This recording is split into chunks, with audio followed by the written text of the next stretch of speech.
Joshua chapter 22, New International Version. Then Joshua summoned the Reubenites, the Gadites, and the half-tribe of Manasseh, and said to them, "You have done all that Moses the servant of the Lord commanded, and you have obeyed me in everything I commanded. For a long time now, to this very day, you have not deserted your fellow Israelites, but have carried out the mission the Lord your God gave you. Now that the Lord your God has given them rest as he promised, return to your homes in the land that Moses, the servant of the Lord, gave you on the other side of the Jordan. But be very careful to keep the commandment and the law that Moses, the servant of the Lord, gave you, to love the Lord your God, to walk in obedience to him, to keep his commands, to hold fast to him, and to serve him with all your heart and with all your soul." Then Joshua blessed them and sent them away, and they went to their homes. To the half-tribe of Manasseh, Moses had given land in Bashan, and to the other half of the tribe, Joshua gave land on the west side of the Jordan, along with their fellow Israelites.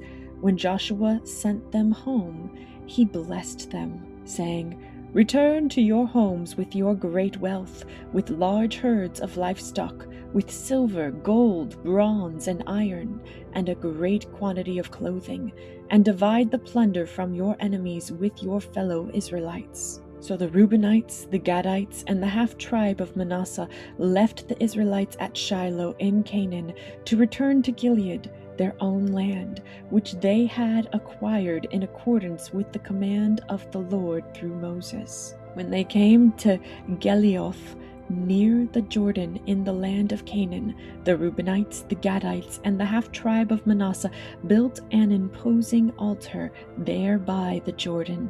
And when the Israelites heard that they had built the altar on the border of Canaan at Geliloth, near the Jordan on the Israelite side, the whole assembly of Israel gathered at Shiloh to go to war against them.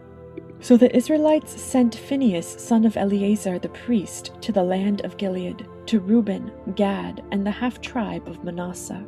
With him they sent 10 of the chief men, one from each of the tribes of Israel, each the head of a family division among the Israelite clans. When they went to Gilead, to Reuben, Gad, and the half-tribe of Manasseh, they said to them, "The whole assembly of the Lord says, 'How could you break faith with the God of Israel like this? How could you turn away from the Lord and build yourselves an altar in rebellion against him now? Was not the sin of Peor enough for us? Up to this very day we have not cleansed ourselves from that sin, even though a plague fell on the community of the Lord. And are you now turning away from the Lord? If you rebel against the Lord today, tomorrow he will be angry with the whole community of Israel. If the land you possess is defiled, come over to the Lord's land where the Lord's tabernacle stands, and share the land with us. But do not rebel against the Lord or against us by rebuilding an altar for yourselves, other than the altar of the Lord our God." When Achan, son of Zerah, was unfaithful in regard to the devoted things, did not wrath come on the whole community of Israel? He was not the only one who died for his sin. Then Reuben, Gad, and the half-tribe of Manasseh replied to the heads of the clans of Israel, "The mighty one, God the Lord, the mighty one, God the Lord, he knows. And let Israel know, if this has been in rebellion or disobedience to the Lord, do not spare us this day.